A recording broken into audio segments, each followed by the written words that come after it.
Lord's test match का पहला दिन खत्म हो चुका है। हम बात करेंगे कि आज के दिन में क्या कुछ हुआ और क्या वजह थी कि इंग्लैंड की टीम, जिन्होंने एक खराब शुरुआत के बावजूद कमबैक किया, लेकिन फिर भी सवाल उठ रहे हैं। और ये सवाल क्यों उठ रहे हैं रविराज?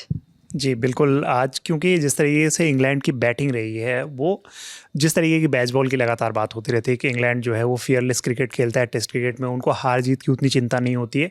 उनका ये रहता है कि टीम जो है मतलब टेस्ट क्रिकेट को वनडे के लिहाज से खेले, वो कोशिश होती है। लेकिन आज उससे बहुत इतर खेला है उन्होंने, एकदम उल्टा। जो ट्रेडिशनल क्रिकेट हम लोग देखते थे ना 90s या 2000 के शुरुआती दौर में, कि जिस तरीके से काफ़ी कम रन बनते थे, 90 ओवर्स 80 ओवर्स, मतलब जो भी गेम होता था, आज जैसे 82 ओवर्स के अराउंड हुए, तो उसके अकॉर्डिंग इंग्लैंड की टीम ने बहुत ही स्लो बैटिंग की है।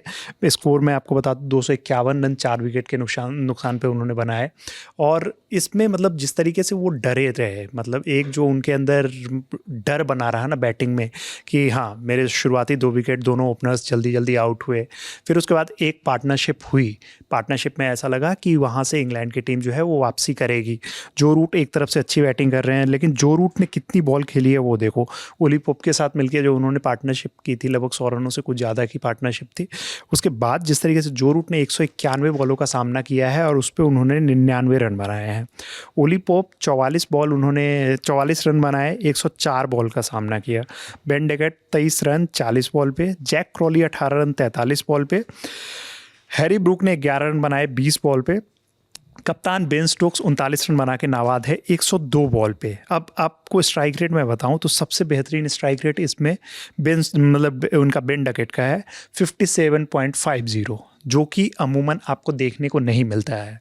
तो रविराज, आपको लगता है कि टीम की अप्रोच में ये जो बदलाव आया है कि बेसबॉल से वो एकदम डिफेंसिव खेल में आ गए हैं, बहुत कोशिश कर रहे हैं कि विकेट अगर शुरुआती गिर गए हैं तो एक मजबूत साझेदारी की जाए, अटैकिंग नहीं जा रहे, कहीं ना कहीं इसके पीछे वजह ये है कि एजबेस्टन में उनको बहुत बुरी हार मिली 336 रन की, जो वो भारत की ऐतिहासिक जीत थी, इंग्लैंड के लिए बहुत शर्मसार कर देने वाली हार थी।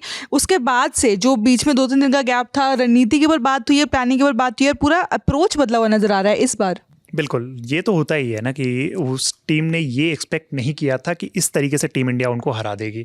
उनको ऐसा लग रहा था कि मतलब एक जब पहला टेस्ट जीत गए थे ना, क्योंकि वो चौथी इनिंग में चेज करते थे हमेशा, और उनकी यही प्लानिंग होती थी हमेशा। और इंडिया का टॉस हारने का जो रिकॉर्ड है वो तो हम लोगों ने देख ही चुका है कि टॉस के बाद इसलिए उन्होंने शायद से पहले बल्लेबाजी चुनी। बिल्कुल, तो उनके ऊपर अब प्रेशर आ गया है। लॉर्ड्स में वो ये गलती नहीं करना चाहेंगे चौथी इनिंग में, क्योंकि चौथी इनिंग में पिच जो है वो बॉलर्स को बहुत ज़्यादा मदद करती है। तो अगर स्कोरबोर्ड पे मतलब अगर ज़्यादा रन लग जाते तो फिर इनके लिए मतलब मुश्किल हो जाती। तो ये कोशिश कर रहे हैं कि चौथी इनिंग में ये बॉलिंग करें, ये एक रीज़न था। दूसरी चीज़ की एजबेस्टन की जो हार है वो बहुत करारी हार थी। जैसे आपने बताया 336 रनों की हार, आप घर पे अगर हार जाते हो, वो भी ऐसे एक्सपेक्ट नहीं करते क्योंकि बुमराह जैसे बॉलर नहीं खेल रहे थे। तो आप कहीं ना कहीं ये एक फियरलेस क्रिकेट या जो है सब कुछ भूल जाते हो। फिर आप पे होता है प्रेशर रिजल्ट का, क्योंकि ये सीरीज़ है, इसके तुरंत बाद एसेज है। तो अगर आप इस सीरीज़ में हार जाते हो तो आप बहुत प्रेशर हो जाएगा आपको, ऑस्ट्रेलिया के फिर सामना करना है। एसेज में ऑस्ट्रेलिया आपको परेशान करती है लगातार। तो वो कोशिश कर रहे हैं कि इस सीरीज़ को कैसे भी निकाला जाए, जो टीम एक पॉजिटिव इंटेंट के साथ एसेज में खेलने के लिए जाए। लेकिन एजबेस्टन वाली जो हार है ना, वो आज साफ झलकी है। मुझे लगता है कि बेसबॉल एरा में ना, जब से बेसबॉल मतलब ब्रैंडन मैकुलम कोच उनके बने हैं, बेन स्टोक्स कप्तान, तब से शायद ये सबसे लोएस्ट वनडे मतलब एक दिन का स्कोर होगा जिस तरीके की आज इनकी बैटिंग रही है। इसमें मैं एक आंकड़ा और जोड़ देती हूँ अपने दर्शकों को बताने के लिए कि जब से बेसबॉल शुरू हुआ है तब से 72 बार इंग्लैंड की जो है बल्लेबाजी आई है। और इंडिया का माफ कीजिएगा, इंग्लैंड का आज एक समय पर जो उनका रन रेट था, पर ओवर रन रेट जो था वो 2.95 तक पहुंच गया, जो कि 72 पारियों में केवल दूसरी ही बार ऐसा हुआ है जब इंग्लैंड का जो रन रेट है टेस्ट में वो इतना नीचे आ गया है। तो कहीं ना कहीं नज़र आ रहा है कि प्रेशर में है बहुत ज़्यादा इंग्लैंड। अपनी ही सीरीज में लीड लेने के बाद जिस तरीके से भारत ने वापसी की अपनी ही ज़मीन पर, एक उनके अंदर कहीं ना कहीं वो डर नज़र आ रहा है कि अब जो है भारत के अंदर जैसे बुमराह की वापसी हो चुकी है टीम में, तो उनका गेंदबाजी अटैक और ज़्यादा मजबूत हो चुका है। तो बहुत ज़रूरी है कि अब संभल कर खेला जाए और फियरलेस क्रिकेट जो बेन स्टोक्स बात करते हैं, जिसके लिए मैकलम बात करते आ रहे हैं, वो इस टेस्ट मैच में और शायद आने वाले मैच में दिखाई नहीं देगा। हाँ बिल्कुल, वो प्रेशर, क्योंकि मैंने फिर कहा ना कि रिजल्ट वाला जो प्रेशर है ना, वो प्रेशर इन पे दिख रहा है। और आज जिस तरीके की बैटिंग रही है, क्योंकि आज हमारी बॉलिंग अटैक अच्छी थी। बुमराह की वापसी के बाद प्रसिद्ध कृष्णा गए हैं, तो अब बुमराह पे अटैक ज़्यादा नहीं कर सकते, लेकिन बाकी बॉलर्स को भी वो संभल के खेल रहे थे, क्योंकि उन्होंने देखा है कि ये बाकी बॉलर जो आकाशदीप और सिराज हैं वो कितने ख़तरनाक साबित हो सकते हैं। तो अब जो ये टीम है अब ये कोशिश कर रही है कि हम कैसे भी मैच जीते, इसके लिए हमें अपने अप्रोच में चेंज करना हो, उससे हमें फ़र्क नहीं पड़ता है जो रूट की जिस तरीके की बैटिंग रही है। एक और चीज़ कि वो 99 रन पे नवाज रहे हैं, तो ये भी एक समझ नहीं आया क्योंकि उनके पास बॉल थी, लेकिन रूट इस तरीके के प्लेयर हैं जिन पे बहुत ज़्यादा असर नहीं होता है। वो 3000 से ज़्यादा रन बना चुके हैं इंडिया के अगेंस्ट, इतने सारे रन उनके नाम है। बट स्टिल जो जिस तरीके की गेम रहा है, जिस तरीके का अप्रोच रहा है आज इंग्लैंड का, तो ये कहीं ना कहीं इंग्लैंड की टीम जो है प्रेशर में नज़र आ रही है और शायद इसका फ़ायदा टीम इंडिया उठा सकती है। अभी हम बस आखिर में एक बार मैं आपसे बॉलिंग अटैक के बारे में बात करना चाहती हूँ, क्योंकि आपने जैसे कहा कि हमारा आज का बॉलिंग अटैक बहुत अच्छा था।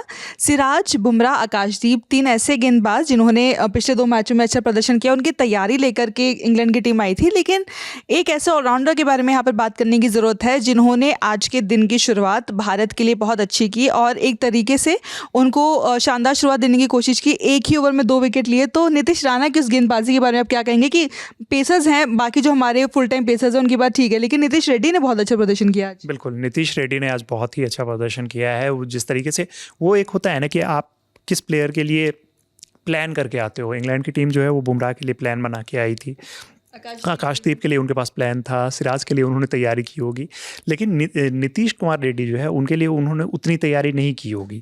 नीतीश कुमार रेड्डी को ये एक अच्छा फ़ैसला था, साहसिक फ़ैसला था कोच का और कप्तान का कि उन्होंने मतलब उनको बॉलिंग नई बॉल थमाई और उसका उन्होंने फ़ायदा उठाया। उन्होंने 2 विकेट ले लिए और जिस तरीके से उनकी उस ओवर में आप बॉल देखोगे ना, वो कुछ बॉल्स जो थी वो एकदम अनप्लेएबल लग रही थी, तो वो उसका फ़ायदा मिला है आज टीम इंडिया को। और जिस तरीके की आज की बॉलिंग रही है, अब बस कल के सेशन में ये उम्मीद है कि फर्स्ट सेशन में टीम इंडिया थोड़ी और अटैकिंग बॉलिंग करे, अटैकिंग अप्रोच के साथ जाए।